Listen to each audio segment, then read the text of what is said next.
عن العالم، من هو العالم، من هو الذي يستفتى. هذا الأمر لعظمته سماه بعد أهل العلم يعني الإفتاء والاستفتاء توقيع عن رب العالمين. فالأمر خطير وهام وله من الأهمية في مسيرة الشريعة ومسيرة العلم ومسيرة من هم سلفنا في هذا الباب. نتعرف في هذا اللقاء فضيلة الشيخ إلى العالم. من هو العالم؟ من هو الذي حقيقة يسأل؟ ما الضوابط؟ ما الصفات التي تؤهل الناس أن يأخذوا دينهم عن هذا الذي يعني يستفتونه في أمر دينهم؟ بارك الله فيكم. بسم الله الرحمن الرحيم. الحمد لله رب العالمين، والصلاة والسلام على الأمين وعلى آله وصحبه أجمعين. أما بعد، أولا قبل أن ندخل في موضوع العالم وسؤال أهل العلم والدخول في هذا التفصيل، لا بد أن نؤكد على بعض المعاني المهمة جدا في هذا الموضوع. أولا، الإسلام رفع من شأن العلم بعيدا عن العالم. يعني نلاحظ أن الشريعة الإسلامية أعطت مكانة تكاد لا مثيل لها في منظومات القيم في قضية العلم. ومنذ لحظة خلق آدم عليه السلام ارتبطت مسيرة الآدمية ومسيرة آدم عليه السلام وبنيه بقضية العلم.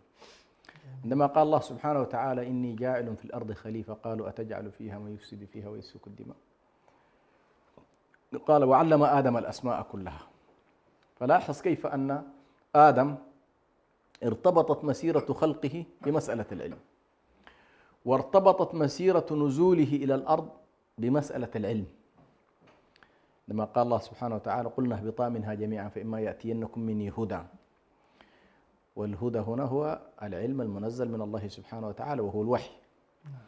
وارتبطت كذلك مسيرة الأنبياء جميعا بقضية العلم.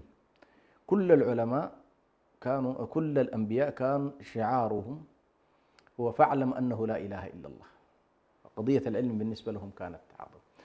لو جئنا إلى شريعة النبي صلى الله عليه وآله وسلم، ستلاحظ بأن لحظة البدء في هذا الوحي المنزل إلى النبي صلى الله عليه وسلم ارتبط كذلك بقوله تبارك وتعالى: اقرأ باسم ربك الذي خلق. اقرأ باسم ربك الذي خلق، خلق الإنسان من علق، اقرأ وربك الأكرم الذي علم بالقلم، إلى آخر الآية. وامتن الله سبحانه وتعالى على البشرية كلها وعلى أمة الإسلام كذلك بقوله: الرحمن علم القرآن خلق الإنسان علمه البيان. فهذا من امتنان الله والسورة معروفة: فبأي آلاء ربكما تكذبان. أيضا نلاحظ أن موضوع العلم هو المجال الوحيد ربما في كتاب الله الذي أمرنا الله أن نطلب المزيد منه: وقل رب زدني علما. ونستشعر كذلك بأنه كلما تعلمنا كلما شعرنا بأنه والله هنالك آفاق في العلم لم تستبن لنا، ولذلك نطلبها كذلك من الله سبحانه وتعالى، ونتواضع كلما تعلمنا، كما هو أيضا النصوص في هذا الموضوع وافرة. وما أوتيتم من العلم إلا قليلا، إلى غير ذلك من نصوص الكتاب وسنة النبي صلى الله عليه وسلم. ومنها اللي هي عنوان هذه الحلقة: فاسألوا أهل الذكر. الله تبارك وتعالى أمرنا أن نسأل أهل الذكر. طيب، إذا كان العلم بهذا الشكل هو له هذه المكانة وله هذه المنزلة، فما هو تعريف العلم؟ ما هو تعريف العلم حتى نأتي إلى تعريف العالم؟ عرف العلم بأنه معرفة الحق بدليله. معرفة الحق بدليله، أو معرفة الحقائق، سواء كان حقائق الإنسان أو حقائق الكون أو حقائق الشريعة.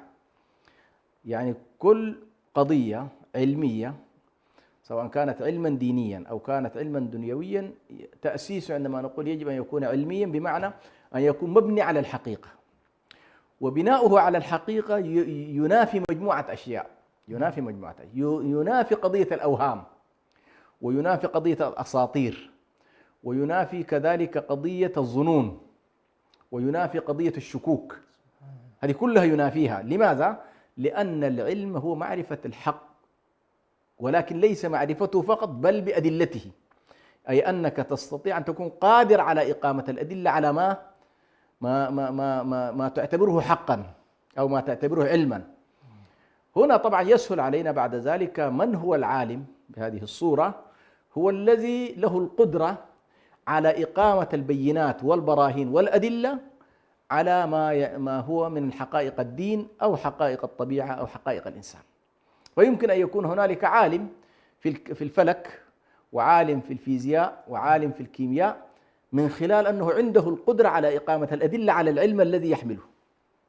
نفس الطريقة الشخص الذي ليست له القدرة على يعني نقل الشريعة إلى الناس وبيانها وبلاغها بأدلتها لا يسمى عالم.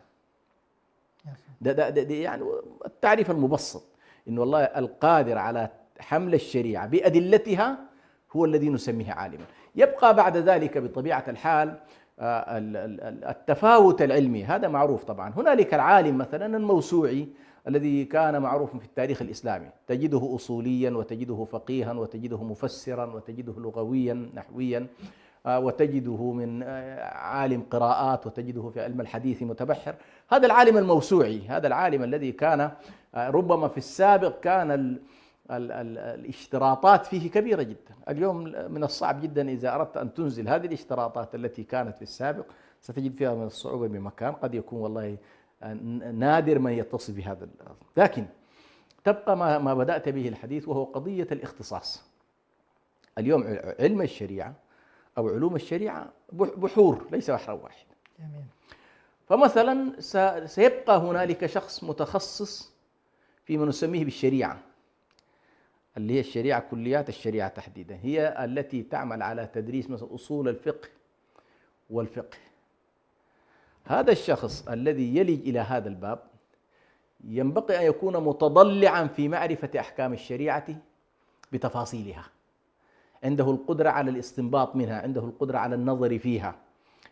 فإذا أردنا أن نقول والله هذا عالم شريعة، هذا عالم شريعة، لابد أن يكون عنده على الأقل وقوف على ما هو معلوم من الدين بالضرورة، وما هو محل إجماع، وما هو على الأقل محل اتفاق بين الأئمة الأربعة، وما هو من الشواذ في أو دخلت على القضايا الشاذ، هذه يكون عارف بها، وعالم بالناسخ وعالم بالمنسوخ وعالم كيف يعمل عمليات الترجيح بين المتعارضات. هذه كلها إذا لم يكن والله الشخص قادر على هذه المسألة من الصعب أن تطلق عليه عالم. هذا في مجال الشريعة.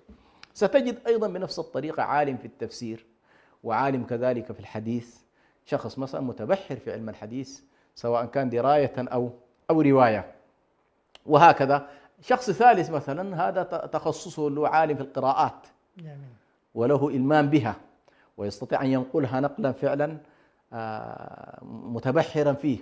فيمكن على كل إذا أخذنا البعد الموسوعي أو البعد التخصصي ما دون الحالة الموسوعية، فعلى الأقل كل واحد من هؤلاء لا يوصف بأنه متخصص في مجاله إلا إذا كان فعلا عالم بهذا التخصص وتفاصيله. طيب كيف نعرف بأن والله هذا الشخص عالم أو ليس بعالم؟ يشهد له رصفاؤه في المجال، فيشهد أهل التفسير لشخص بأنه والله هذا بارع في التفسير أو عالم في التفسير. أهل القراءات يشهدون لبعضهم البعض، أهل الحديث يشهدون أيضا لبعضهم البعض، أهل الفقه يشهدون لبعض. فشهادة أهل العلم على الأقل تعطي مؤشر بأن هذا الشخص فعلا عنده القدرة، كما أن الأطباء يشهدون لبعضهم والمؤرخون يشهدون لبعضهم والفيزيائيين يشهدون لبعضهم. بنفس الطريقة أهل كل مجال عندهم القدرة على أن يشهدوا لبعضهم. ويمكن أيضا اليوم تقريبا أيضا صارت مسألة التخصصات العلمية من خلال الجامعات ودراستها واستخدار الشهادة لها، لكن لم تعد هذه وحدها كافية. لم تعد هذه وحدها كافية. يعني كثير من الناس يكون والله تخرج من كليات الشريعة ولكنه الكليات هذه قد تعطيك مفاتيح العلم. يبقى بعد ذلك إلى أي مدى استطعت أن تلج إلى المجال وتتبحر فيه وتعطي فيه وتدرس فيه وكذا. ولذلك سبحان الله العالم الذي نتكلم عنه بهذا الوصف عنده لا بد فيه من شرطين أساسيين. يعني الله تبارك وتعالى قال كونوا ربانيين بما كنتم تعلمون الكتاب وبما كنتم تدرسون. فتجد هذا العالم عنده الدراسة والتبحر فيها والبحث والدراية بها، وعنده كذلك التعليم، فهو تعلم وعلم، تعلم وعلم. فالذي يصل إلى هذا المستوى بطبيعة الحال كيف سنعرف أن فلان والله عنده القدرة العلمية أو ليست له؟ أن ينزل الميدان، ينزل الميدان، يكون له حلقات علم، يكون له تلاميذ، يكون له طلاب، يعني يخرج ما بداخله يستطيع الناس أن يحكموا عليه. أما الذي لم ينزل إلى الميدان من الصعب جدا أن تحكم عليه. بارك الله فيكم فضيلة الشيخ على هذا الاستهلال ويعني هذا التأصيل وبيان حقيقة من الذي يعني عنده أهلية لهذا المقام الكبير. فضيلة الشيخ، من خلال حقيقة اطلاعنا على يعني حال أهل العلم فيما مضى في عهد السلف، يعني قضية اللي هي قضية الجرأة هذه، يعني حتى أنه أهل العلم حتى في وقت الصحابة يعني كان عندهم من الحقيقة من الورع أو مما يعني يجعلهم حتى وإن كان عندهم الأهلية لكن يدفعون هذا الأمر، ولهذا الأمر يعني خطورته بالغة. وتجد أنه يعني كان يعني برضو من النصوص إجراءكم على الفتوى كذا من النصوص هذه القضايا. الآن الجرأة فضيلة الشيخ أصبحت يعني مع وجود الأخيار هذه الجرأة على هذا اقتحام هذا الباب من الصغار ومن حيث حتى بعضهم من ليس أهل. ما أسباب هذه الجرأة وكيف يمكن الحد منها وحتى التحذير منها بكل وضوح حقيقة فضيلة الشيخ؟ هو حقيقة هنالك مشكلة كبيرة جدا تواجه اليوم أمة الإسلام. نعم. بعضها داخلي وبعضها خارجي. نعم. ولكن كلها تتفق حول قضية واحدة والعياذ بالله، حول حرف الناس عن الهدايات الربانية. فمثلا اليوم عندنا مشاريع ضخمة جدا تديرها مؤسسات مخابراتية تعمل وتخرج من خلال المؤسسات الدولية المعادية لدين الله تبارك وتعالى، ممولة بشكل ضخم جدا، عندها منصات إعلامية. هؤلاء مثلا هذا الصنف على وجه التحديد اليوم يأخذ مسميات مختلفة، ولكن أخطر ما فيه هو الإشهار، أنهم عندهم القدرة على إشهار أقوال هؤلاء. مثلا اليوم تلاحظ هنالك طائفة ظهرت لمحاولة تفكيك الإسلام من داخله لما رأوا بأن تفكيك الإسلام من خارجه صعب ومستحيل. فكانوا في السابق يحاولوا أن يعملوا على هدم الدين من الخارج، على إبطال مسألة الدين من خارجه تحت مسميات التنصير إلى غير ذلك. لاحظوا بأن هذا المجال لم يعد يجدي، لجأوا إلى مسألة أخرى وهي مسألة الاستشراق، وهي محاولة التخصص والنظر في الشريعة الإسلامية من داخلها والتعلم، ودخلوا إلى بلاد الإسلام على ما هو معروف، ثم بدأوا يبثون سمومهم من خلال شخصيات استشراقية كبيرة. فبدأوا التشكيك مثلا في النبوة والتشكيك في القرآن والتشكيك في السنة إلى غير ذلك، بدأوا فيه. وظل المسلمون ينظرون إليهم بأن هؤلاء أيضا ليسوا محل ثقة، أنهم في النهاية أعداء ويتعاملون مع ديننا بمنطق العداوة. دخلوا علينا في الآونة الأخيرة، وربما صدق من قال حصوننا مهددة من داخلها. هذه الحصون لما رأوا بأن هنالك حصون صعبة جدا لا يمكن التفتيت فيها من الخارج، لجأوا الآن إلى استيعاب بعض الأشخاص أو بعض الشخصيات أو بعض الرموز التي أهلت تأهيلا خاصا بالمناهج المعاصرة، مناهج التفكيكية واللسانيات وغير ذلك، وبنفس المنطق الذي تدرس فيه مثلا الدراسات التاريخية والدراسات الأديان بمناهج على كل معاصرة وحديثة. ذهبوا لاتجاه تفكيك الإسلام من داخله ببنياته. وأبرز اتجاه اليوم تقريبا في هذا الجانب هو الاتجاه الذي يعرف الآن بالقرآنيين، أو تسمع القرآنيين. هؤلاء يعني يحاول، لاحظ في البدايات بدأوا لنا بشخصيتين ورمزين أساسيين في العالم الإسلامي أو في أمة الإسلام، وهو الإمام الشافعي والإمام البخاري. لاحظ نظروا إلى أخطر شخصيتين في تاريخ الأمة يمثلان صمام أمان في اتجاهين. الإمام الشافعي الذي يعتبر صمام أمان فيما يتعلق بضبط بوصلة التفكير ومناهج التفكير وعلم أصول الفقه في كتابه الرسالة، الذي باعتراف كل علماء الإسلام بأن الإمام الشاطبي بلور موضوع علم الأصول، ومن بعده تقريبا بدأ الناس يعني يكتبون في هذا المجال. فالإمام الإمام الشافعي أخرج الناس على الأقل من دائرة الفوضى في النظر في الأدلة إلى دائرة تحويل النظر على الأقل. بطبيعة الحال هذا العلم كان أكيد موجود مبثوث بين الناس، الصحابة كانوا يتعاملون به، اللي هو موضوع المصادر والأدلة ومنزلة كل دليل وقوة كل دليل وقضايا الراجح والمرجوح وكيف نرجح هذه كل القضايا التي يتعامل معها الأصولي. نعم. وبطبيعة الحال جزء كبير من علم الأصول أيضا فيه الجانب اللغة العربية، واللغة العربية أساس. ولذلك الإمام الشاطبي عليه رحمة الله وضع شرطين للمجتهد. الشرط الأول تضلعه وتبحره في اللغة العربية، فالذي لا يعرف العربية ولا يتبحر فيها حتى اشتط فيها الإمام الشاطبي قال أن يكون كسيبويه في اللغة العربية، يعني كأنما الذي يجتهد لا بد أن يكون بمستوى عالي. صحيح ما نقول كسيبويه، لكن لا بد أن يكون عنده القدرة. لماذا؟ لأن علم الأصول جزء كبير منه له علاقة باللغة العربية. الجزء الثاني قال له تضلع كذلك وتبحر ورسوخ في مقاصد الشريعة، ولن تبلغ الرسوخ في مقاصد الشريعة إلا وقد تبحرت في الأحكام وتبحرت في الجزئيات والتفاصيل، لأنك لن تستطيع أن تعرف كليات الأشياء ومقاصدها إذا لم تكن عندك القدرة على تفاصيل الأحكام.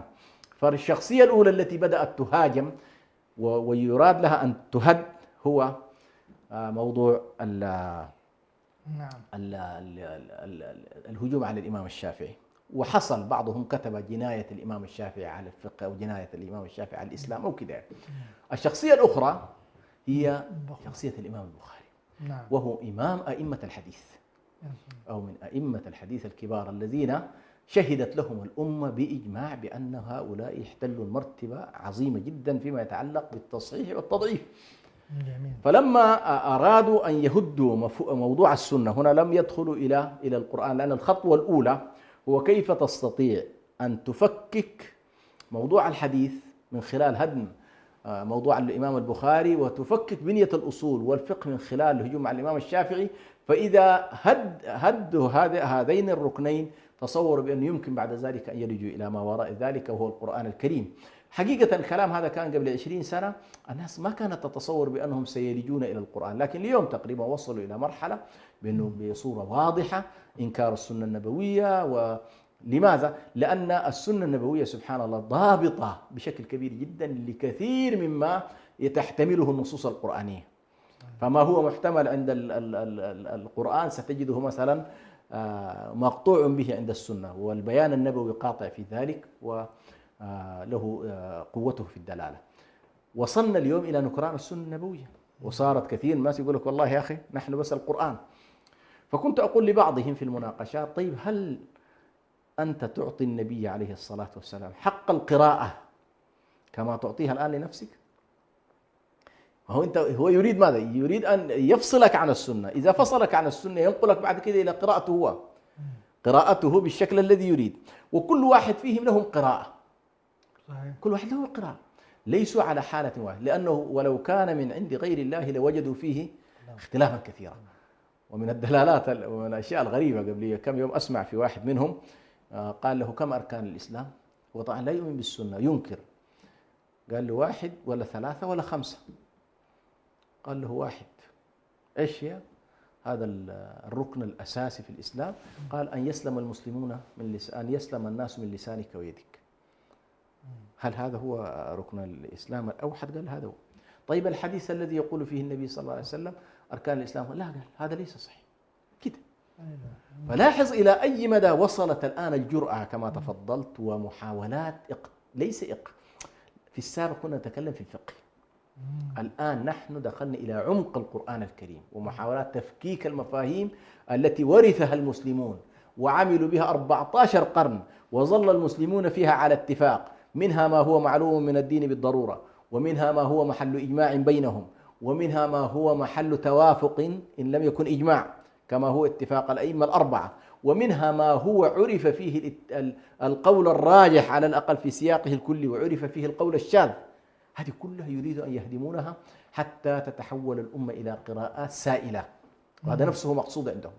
فهذه المدارس للأسف الشديد التي هيئت لها تقريبا منصات ودفعت لها أموال وبنيت لها مراكز وأهلت لها شخصيات المقصود الأساسي فيها للأسف الشديد هو الحرب على الإسلام. والله سبحانه وتعالى أكد هذا المعنى في قوله: ولا يزالون يقاتلونكم حتى يردوكم عن دينكم إن استطاعوا. فحربهم ليست فقط حرب بالسيف، ولكن حرب بالسيف وحرب بالأسلحة وحرب بالأفكار وحرب بالمفاهيم، وحرب في نهاية المطاف بتغيير الصورة التي عرفها المسلمون عن دينهم عبر التاريخ ليكون دينا سائلا ودينا نسبيا. لا يستطيع أحد أن يقول والله أنت قرأت بطريقة وأنا أقرأ بطريقة والثالث يقرأ بطريقة. في نهاية المطاف ليس هناك شيء يجمعنا مع بعض، وهم أنفسهم الآن هكذا، وهم مبسوطين لهذا الوضع. يقول لك والله يا أخي اقرأ، إيش أقرأ؟ يعني لا يعقل أنه هذا الدين لا يستطيع أن يجتمع فيه الناس على قاسم مشترك. وقد قال الإمام البغدادي عليه رحمه الله في كتابه الفرق بين الفرق، قال: توفي رسول الله صلى الله عليه وسلم والصحابة متفقون على أصول الدين وفروعه. طيب إذا كان والله الصحابة عند وفاة النبي قد اتفقوا على أصول الدين وفروعه، يبقى على الأقل لا بد لمن بعد هؤلاء الصحابة أن يكونوا متفقين إلى نسبة لا بأس بها في أصول الدين ولا بأس بها كذلك في فروع الشريعة. جزاكم الله خير فضيلة الشيخ. وقد أبنتم حقيقة هذا المشروع، يعني مشروع الهدام الذي حقيقة يريد أن يعني على الأمة أن يقلب حقيقة موازينها وثوابتها التي قامت عليها. حقيقة فضيلة الشيخ أمام مثل هكذا مشاريع هدامة كيف يمكن للأمة يعني من خلال منابرها من خلال مؤسساتها أن تبرز مفتيها إن صح التعبير، وأن تبرز كبار علمائها ومراجعها، ثم أيضا العامة ما نقول لهم إلى من يسمعون ومن يستفتون، حتى حقيقة نكسر أو نحجم أو نقلل دائرة هذا التسيب الذي يمكن يريد أعداء الإسلام أن التسيب يجعله في أوساط الأمة وفي مصادر تلقيها وعمن تتلقى. بارك الله فيكم. طبعا جزاك الله خير. أنا يمكن نبهت إلى الجزء الخارجي، كيف أن الأعداء صاروا يستهدفون أمة الإسلام. هناك جناح آخر أيضا ظهر في الآونة الأخيرة، وهم لا يقلون خطرا عن الجناح الأول، وهم يبدون لك في صورة المشيخة وصورة الشخص الملتحي وصورة الشخص المعمم وصورة الشخص الذي يتكلم بلسان السلف رضوان الله عليهم، لكن سبحان الله الأداة التي يحملها والمعول الذي يحمله لا هم له إلا تدمير الرموز أيضا في أمة الإسلام. يعني أولئك تقريبا تجاوزوا قضية الرموز ودخلوا معنا إلى فكرة الرسالة نفسها، لكن هؤلاء للأسف الشديد صاروا يعني يشاركون أولئك في النتيجة، وهو النتيجة أنه أي رسالة لها رموز وكل الدنيا الترميز حاضر فيها. فالرسالة التي بعث الله بها الرسل دائما كل رسالة لها رسول، مش كده؟ نعم. نوح عليه السلام رمز من الرموز لمرحلة معينة، هود عليه السلام رمز، صالح عليه السلام رمز، إبراهيم عليه السلام، هكذا. هؤلاء الرسل يعبرون عن الترميز كما إن صح التعبير، يعني الرسالة يعبر عنها رسول.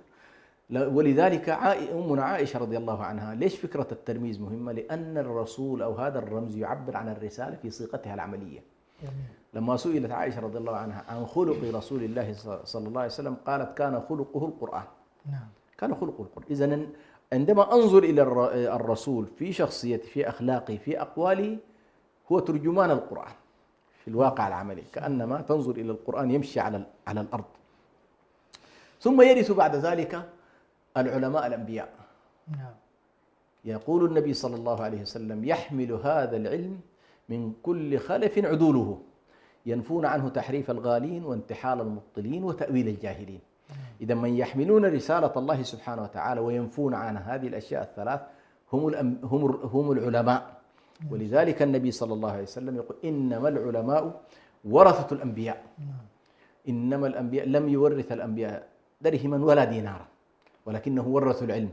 فمن أخذ به فقد أخذ بحظ وافر. فلما يأتيني الشخص يقول بأنه والله من طلبة العلم أو ينسب نفسه إلى السلفية أو غير ذلك، ولكنه يهاجم رموز الإسلام، بل ويصل به إلى التكفير سبحان الله والتبديع والتفسيق، فيتناولون الإمام أبو حنيفة، ويتناولون الإمام النووي، ويتناولون ابن حجر، ويتناولون يعملون على إسقاط رموز الإسلام. الإسلام عرف بهؤلاء، هم الذين نقلوا. وهنا لا نحاول أن نقول نقدسهم أو نعصمهم، ما بعد الأنبياء لا عصمة لأحد. نعم. ولذلك ظل المسلمون من علماء وغيرهم يردون على بعضهم البعض. وأكبر يعني أمة عرفت بالرد والردود العلمية هي هذه الأمة. يا سلام. وما نشأت المذاهب إلا في هذا البعد. يعني تجد الأحناف والشافعية مثلا على أشد ما يكونون في مسألة الردود على بعضهم. لا يكاد الحنفية ينشغل بشيء مثل أن يظهر رده على كلام الشافعي أو على كلام الشافعية، وهكذا الشافعية كذلك. فمسألة الردود طبيعية، لكن أن يصل الأمر إلى الإسقاط وإلى التبديع وإلى التكفير فهذه جناية كبيرة جدا في حق أمة الإسلام. ولذلك نحن لا بد أن نربي الأمة أول شيء على مسألة قداسة الوحي. الوحي مقدس، وبيان هذا الوحي بدأ المرحلة الأولى هو بيان القرآن بالقرآن، بيان القرآن بسنة النبي صلى الله عليه وسلم، بيان القرآن بعد ذلك بأقوال الصحابة رضوان الله عليهم وبلغة العرب إلى حسب الترتيب الذي وضحه العلماء. ثم أيضا بعد ذلك هنالك المدارس الفقهية التي فهمت واستوعبت هذا النص من خلال تنزيله على الواقع، اللي هو بعد ذلك ينشأ معنا الفقه الإسلامي من خلال أيضا مدارس مؤصلة وعلم أصول الفقه المعروف بين مدرستي الحديث ومدرسة الرأي، انضباط كامل في هذا الجانب. فعلينا أن نقول بأن المسلمين في واقعنا المعاصر يجب الحذر كل الحذر من أن يلقي أحدهم بنفسه أمام منصة من المنصات أو أمام شاشة من الشاشات تحت حجة إنه والله أنا حر أن أسمع كل شيء، وهو لا يملك أصلا أدوات التمييز. نقول لهؤلاء إياك ثم إياك أن تدخل عليك شبهة من أمثال هؤلاء ثم يصعب عليك بعد ذلك التخلي عنه. لذلك النبي صلى الله عليه وسلم لما كان يحذر تعرض الفتن على القلوب كعرض الحصير عودا عودا، فأي قلب أشربها نكتت فيه نكتة سوداء، وأي قلب أنكرها نكتت فيه نكتة بيضاء، حتى تصير القلوب إلى قلبين: قلب أبيض مثل الصفا لا تضره فتنة ما دامت السماوات والأرض، وقلب أسود مرباد كالكوز مجخية لا يعرف معروفا ولا ينكر منكرا إلا ما أشرب من هواه. ولذلك أنا أقول العامة وحتى صغار طلبة العلم الذين لم يؤصلوا تأصيلا علميا وليست لهم القدرة الكافية، يمكن شبهة من الشبهات تأخذه ولا يستطيع أن يعود منها بعد ذلك. ولذلك أنا أقول على طلبة العلم وعلى المسلمين عامة أن يأخذوا دينهم عمن على الأقل شهد له أهل العلم وعرف بين الناس بأنه والله هذا عالم منضبط، وليس شخصا إعلاميا أو شخصا صحفيا أو شخصا مثقفاتيا أشهرته دوائر المخابرات أو أشهرته الدوائر الإعلامية هنا وهناك. للأسف الشديد اليوم نحن نعيش حالة سماها بعض الغربيين عصر التفاهة، الذي يشتهر فيها ويأخذ اللقب هو من تظهره اللايكات ومن تظهره المتابعات فهو شخص في بداية الأمر هو قد يكون والله دخل مدخلا عاديا جدا وبعد فترة يتحول إلى ملايين المتابعين، والناس تظن بأن عنده شيء، ثم يلج بعد ذلك إلى مساحات ليست له، فيظل يفتي في كل شيء، يفتي في الإعلام وفي السياسة وفي الرياضة وفي النوازل، ويفتي في القرآن الكريم وفي حديث النبي صلى الله عليه وسلم، وهو ليس من أهل هذا الباب. ولذلك أنا أقول بأن علينا أن نوصي أمة النبي صلى الله عليه وسلم ونوصي عموما المتابعين لنا بأن العلم له رجاله كما تفضلت. إذا شخص مرض في جسده فإنه سيكون حريصا على معرفة من هو الطبيب المناسب الذي يستطيع أن يذهب إليه، من هو الأخصائي، وتجده يحرص على المستوصف ويحرص على السمعة ويحرص على الطبيب ويحرص حتى على المختبر إلى أي مدى المختبر عندهم جيد أو ليس جيد. ولكن عند تلقينا للدين تجدنا منفلتين من هذا الجانب. يعني بارك الله فيكم فضيلة الشيخ مع هذا الكلام الطيب الواضح. ولعلنا حقيقة أن نعرج إلى مسألة ختامية، وهي حقيقة في مسألة من يسأل الإنسان كما برضو أبنتم في بعد حديثكم أهمية يعني السؤال، وكيف أنه باب من أبواب يعني ماذا ينبغي أن يسأل الإنسان يعني لدينه ويتحرز وربنا عز وجل يأمر بسؤال أهل الذكر فاسألوا أهل الذكر إن كنتم لا تعلمون. فالحقيقة قضية السؤال، وأن يعرف أيضا باب السؤال ويتجه بالسؤال إلى من حقيقة يفتح له. ثم أيضا قضية في هذا السؤال أن لا يعني ماذا ينبغي أن يتلقى في سؤاله، وهي قضية الدليل يعني والحرص على الدليل. ويعني حتى لو الإنسان ما اشتهر عنده بأنه مثلا يعني قد الإنسان أحيانا يكون طارئ الأمر، فأهمية أيضا معرفة الدليل. فضيلة الشيخ لو أكدتم لنا على هذا الجانب في ختام حديثنا يكون جيد، بارك الله فيكم. طيب، الناس أول ليسوا سواء، يعني ليسوا سواء في مسألة الدليل. نعم. بعض الناس لو قلت لهم الدليل لا يكاد يعرفه أصلا، يعني أو لا يكاد يعني لا يكاد يبين. ولذلك قيل العامي مذهبه مذهب من يفتيه. ولذلك الناس ثلاث مستويات أو مستويين. الآية تحدد لنا فاسألوا أهل الذكر إن كنتم لا تعلمون. فالآية تبين لنا بأن والله إما أن تكون من أهل العلم أو تكون مما يسألون أهل العلم. من كان عالما يجتهد، من كان له القدرة على النظر في أدلة الشريعة، هذا واجبه هو أن يبحث في النصوص حتى يصل إلى الحقيقة. وهنا أيضا حتى يعني ما نصعب الأمور على الناس، شريعة الله سبحانه وتعالى أيضا ليست بهذا الغموض. فمثلا هنالك في أمة الإسلام أو في أحكام الشريعة ما يسمى بما هو معلوم من الدين بالضرورة. يعني الآن لو سألت أي شخص ما هو الأركان الواجبة في دين الله اللي منكرها يعتبر كافر، يقول لك والله الذي ينكر الصلاة أو الذي ينكر الصيام أو الذي ينكر الحج أو الذي ينكر المحرمات، يعني الذي لا يؤمن بأن هنالك محرمات، تقول والله الزنا، السرقة، الربا، قتل النفوس، هذه كلها ما تحتاج إلى فتية. لا، يعني ما في شخص يجي يستفتي شيخ اليوم وهو نشأ في ديار الإسلام وتربى في بيت مسلم، ما تجد يأتي للمفتي ليقول له والله هل القتل حلال أو حرام؟ مش كده؟ إذن هنالك مساحات، وهذه المسألة سبحان الله تتسع كلما انتشر العلم في المجتمع. فما هو معلوم من الدين بالضرورة، هذا رقم واحد. المستوى الثاني ما هو مجمع عليه بين أهل الإسلام. يعني معلوم من الدين بالضرورة هذا تلقائيا ما يحتاج إلى أصلا أن تعقد له حلقات علمية، لأنه الطفل يتلقاه من البيت. الصدق مثلا حلال، الكذب حرام، الأمانة واجبة، والخيانة كذا. فهذه المستوى الثالث إذا جاوزنا مرحلة ما هو معلوم من الدين بالضرورة ثم ما هو مجمع عليه، المستوى الثالث هو أيضا يمكن أن نسميه، هذا شوية يعني يذهب إلى المستوى بتاعت أهل العلم أو طلبة العلم، هو ما هو متفق عليه بين الجمهور. قال له والله الأئمة الأربعة مثلا متفقون على حكم معين، هذا يعرفه طلبة العلم الذين درسوا مثلا في الجانب العلمي يعرفون ذلك. المستوى الرابع هو اللي يكون فيه فعلا يشكل على الناس تفاصيل القضايا، ما تجاوز ذلك، تجاوز ما هو معلوم من الدين بالضرورة وتجاوز ما هو محل إجماع، وربما أيضا ما هو يعني هذه التفاصيل الخفية، وخصوصا النوازل منها. هذه طبعا بطبيعة الحال الناس فيها ثلاث: عالم ومتعلم. نعم. العالم هو الذي له القدرة على النظر في الدليل. المتعلم قسمان. قسم سماه الإمام ابن عبد البر وغيرهم من العلماء سموه المتبع.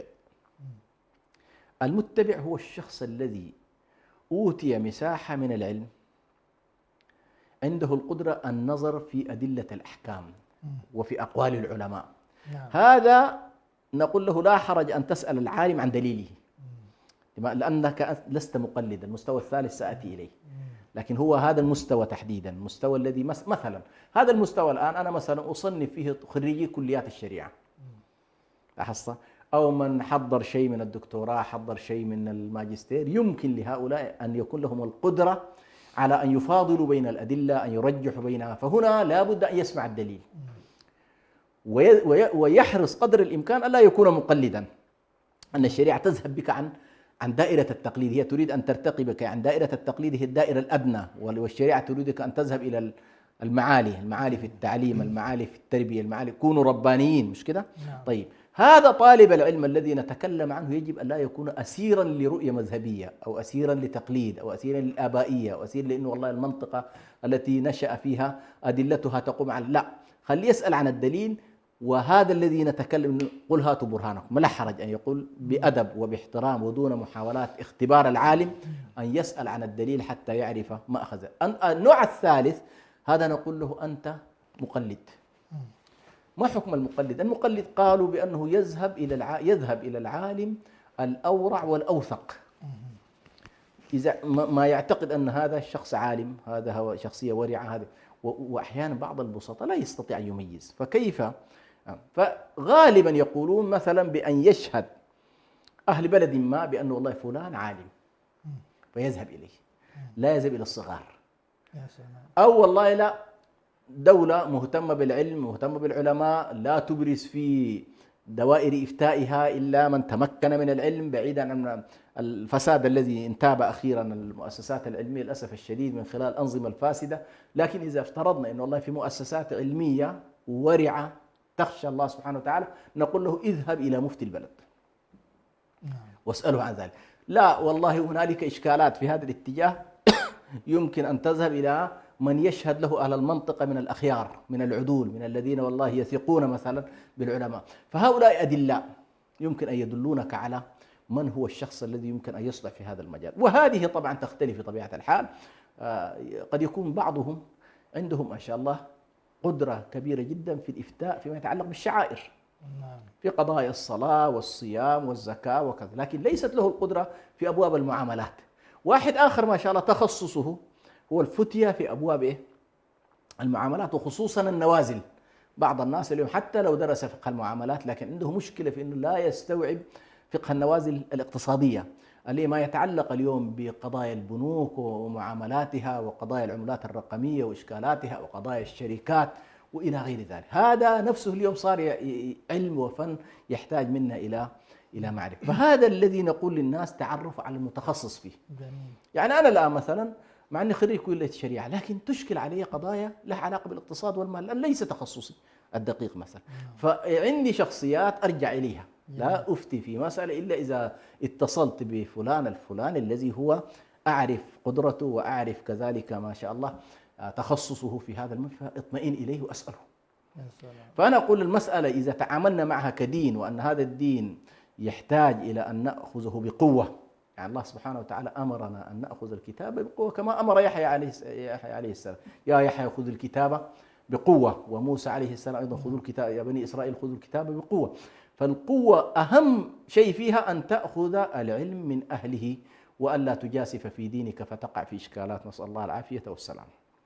بارك الله فيكم فضيلة الشيخ على هذا الإيضاح وعلى هذا البيان وما تفضلتم به في هذه الحلقة الطيبة. إن شاء الله نسأل الله أن ينفع المستمعين والمستمعات، وأن حقيقة موضوع العلم مهم جدا، وكما جاء إنما العلم بالتعلم والحلم بالتحلم. الإنسان يرفع عن نفسه الجهل ويرفع عن نفسه عدم حقيقة المعرفة بأحكام شرع الله بأن يتعلم ويبذل من وقته ويبذل من حقيقة من خلال التلقي، ثم إن خفي عليه شيء من العلم فربنا أمر بالسؤال فاسألوا أهل الذكر إن كنتم لا تعلمون. ومقام السؤال يختلف كما فصل الشيخ بين من هو يعني له درجة وله معرفة من ما ينبغي العلم به، وبين من هو عامي فيتبع من هو حقيقة أقرب من أهل الفتية وأهل العلم.